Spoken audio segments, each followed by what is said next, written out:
Welcome to the Not Just a Pony Ride podcast, presented to you by HETRA University. If you've landed here, you're probably passionate about how horses help people. This podcast is for anyone who helps others experience the benefits of horses or those who have experienced it themselves. If you're in the equine assisted services industry, we're here to help you. If you're here just to learn more, you're in the right place. Welcome to your community of like-minded people where you will hear stories, education, science, and explanations about how what we do is so much more than just a pony ride. And now, from the HETRA campus in Gretna, Nebraska, here's your host, occupational therapist and CTRI, Kaiti Otte. All right, welcome Shelby. Hi, Kaiti. Hi. I'm excited today to talk about our time at the PATH International Region 8 / LSTEN Conference that was in Stillwater, Oklahoma. So HETRA University was on the road, and we took a couple of our presentations down there to a region that we are actually not from. So our home region is Region 7. And we were excited to just get to know some different professionals in a different part of the country, and we did just that. We did. It was a really good time. There was a lot of new, fresh perspectives, and it was fun to hear different centers that maybe we haven't interacted with before presenting on different topics. And I feel like we took a lot away. So I guess kind of our hope for our listeners today is we're going to talk a little bit about the things that we learned while we were there and just kind of a different perspective on some trends that are happening in education right now for our field and kind of where we see it going and just some good things that we took away, honestly, from this conference.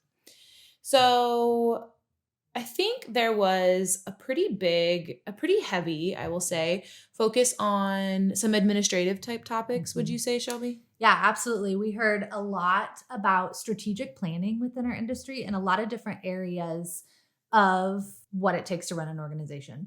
Mm-hmm. So Joe, I'm not going to attempt his last name because I will butcher it. He is the executive director of SIRE. He presented on had a couple of really good presentations on administrative topics such as donor development and strategic planning for an organization as a whole. Mm-hmm. And those are really cool to go to. It was fun to hear him speak on the different pieces of things. We also sat through a couple of presentations on KPIs.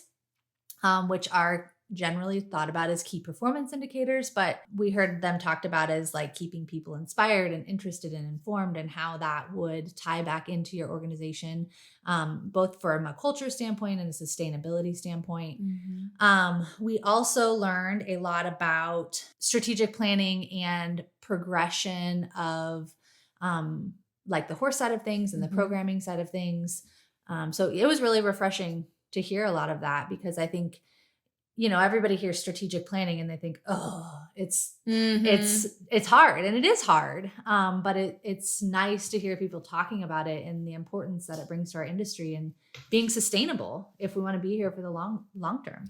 Right. Because the only way we're going to take the fear out of things like strategic planning and doing some of that is if we talk about it and we educate ourselves on it and figure out a way to make it easier. And a ton of speakers this last weekend we're really doing that for us. Yeah. A lot more focus around data-driven things too. Like we even sat through a good presentation on the path to data-informed decisions, which I think is really something that I think a lot of people are doing, but maybe not thinking about from a big picture standpoint. And I think something we can take advantage of as an industry as a whole. So really starting to put the data behind your progress notes for your participants, putting the data behind how much money you're spending on each of your horses, the data behind the amount of time that you spend in donor cultivation or donor retention. All of those things, I think when you put the numbers to it, and it's not that you have to have 100% data-based decision-making, but data-informed decision-making, I think can really help with transparency and people knowing where their time and their resources are being spent. Right. And you talked about, you had a presentation on equine strategic planning, which aligns, I feel like, with both of those things. You talked about how do you strategic plan for your equines and how do you use data to inform how you're planning for that, right? I did. We talked a lot about how much does it cost to keep a horse? And we know that's going to be variable from horse to horse, but it's also variable from center to center. And what is sustainable for your program? So what's sustainable for my program might not be sustainable for your program, and vice versa. But we don't know those things unless we know what the numbers look like.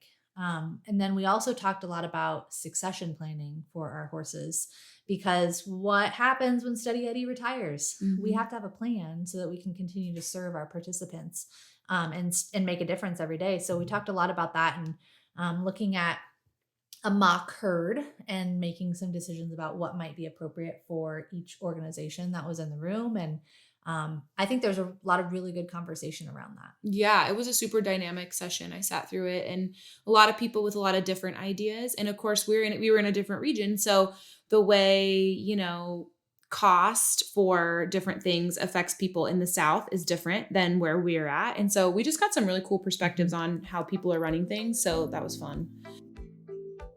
Something new and exciting has come to the Not Just a Pony Ride brand.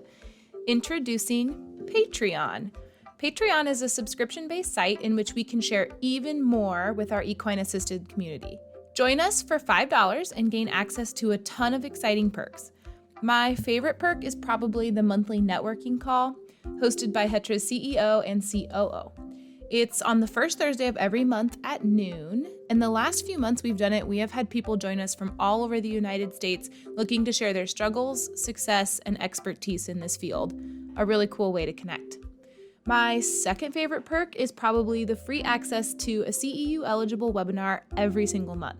That's a $10 webinar that you get for only $5 with your subscription, plus so much more like training documents, lesson plans, and a variety of other tips and tricks. It just makes sense.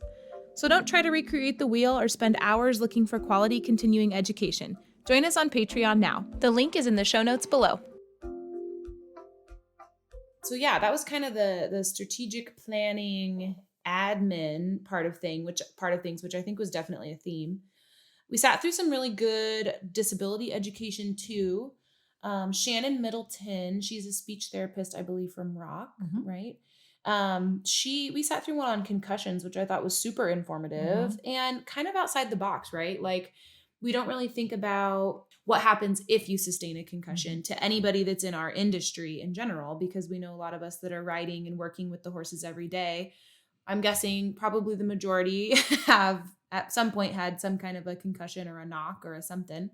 So it was enlightening for me, both from a therapeutic lens, where what if some of my participants have a concussion, to I know someone who's had them, or I've had them myself, and how do you take care of yourself? So it was good. And I think one thing that I really appreciated that she presented on was it was not only about what to do when our participants have, taken a knock or have a concussion. So I feel like most people know, how do we treat that? We probably don't put them on the horse. We, Right. we take some precautions there, but also working in the industry we work in, like Katie said, most of us have had a concussion at some point. And Shannon did a really good job of driving home, how do you work and interact with somebody who's recovering from a concussion? So I had a pretty severe concussion last year, took a few days off work, but obviously I came back to work before I was 100% recovered. It took me almost a month to 100% recover from that. So it was really refreshing to hear her talk about how do we interact with those people when they're not on a horse, and what are some things we can do to help them, and what are things we should watch for. Giving them some grace in that healing, for sure. She also did a presentation on epilepsy, some education on epilepsy that didn't align with our schedule. We had, I think your presentation was maybe at the same time. So it was a bummer that we missed that, but really love that disability education is out there, especially for some of those more complex, neurological based things. On the equine side of things, they had quite a robust lineup. And I don't know if that had anything to do with us being at the OSU vet school, which, as a side note, the vet school was beautiful. Oh my gosh, it was wonderful. Such great facilities over there at Oklahoma State that we got to do. Anyway, but there were some good equine farrier, eye care, and choke. There was some on clinical equine behavior, which was I didn't get to sit through that one, but everybody I heard talking about it was really impressed with that one. And I think that's an important part of our industry is how do our horses present? They had some really good ones on conditioning exercises that you can implement into your program that you can have volunteers help you with, which is great, right? Because it's less staff intensive if we can have volunteers helping us. Yeah, there were a lot of really good ones. Yeah.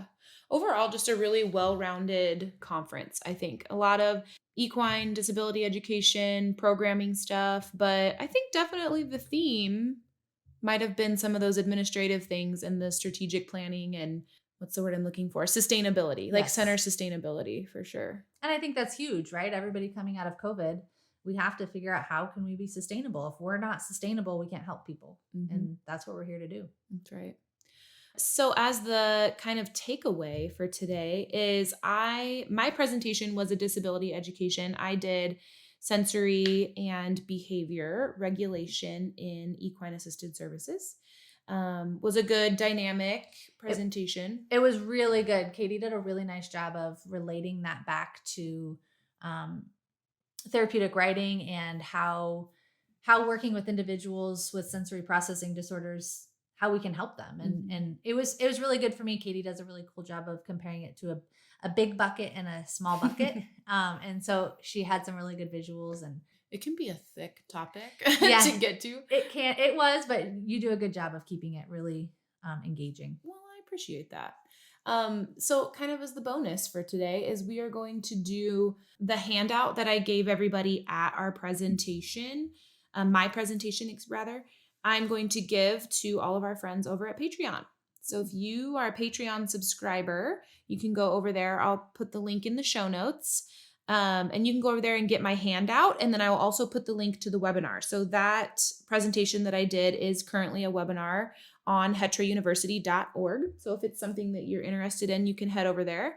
And then Shelby's is going to be presented at National Conference, right? Yes, it will be. So come see us in October at the International Conference in North Carolina.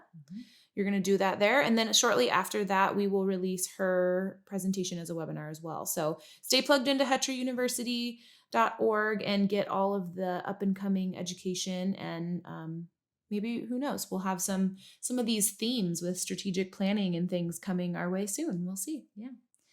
I want to take a second to say a huge thank you to Turning Point Ranch in Stillwater, Oklahoma. They were our host site for the Region 8 LSTEN Conference. Beautiful facility. Beautiful facility. They had it's always fun to see new facilities. It is fun. But they had some really cool features to their facility that we left thinking, oh, that was a really cool idea. And then also to the LSTEN organization who hosted this event for us. And they have a whole LSTEN board that I know put in a ton of work to get this conference to go off without a hitch. So we really appreciate them. We linked everybody that we mentioned in the show notes. So go click on them, explore them, and show them some love. Thanks again to everybody that invited us out and hosted us. And we hope to be back. Yep. Thanks, Kaiti. Thanks for listening to another episode. Until the next one launches, stay connected to our community by joining the Not Just a Pony Ride Facebook group. There, we share exclusive educational content, answer your questions, and review new and exciting developments for the EAS community. Don't forget, if you have suggestions for future episode topics or a lead on a great guest that you think our audience would enjoy, click on the link in the show notes or visit us at HETRAUniversity.org. This podcast is presented by HETRA University, an educational arm of the Heartland Equine Therapeutic Riding Academy. HETRA University's mission is to provide high-quality educational offerings to our participants and the EAS community. If you'd like to help us work toward our mission, you can make a donation by visiting us online at hetra.org. Again, I can't thank you all enough for helping HETRA change lives one stride at a time.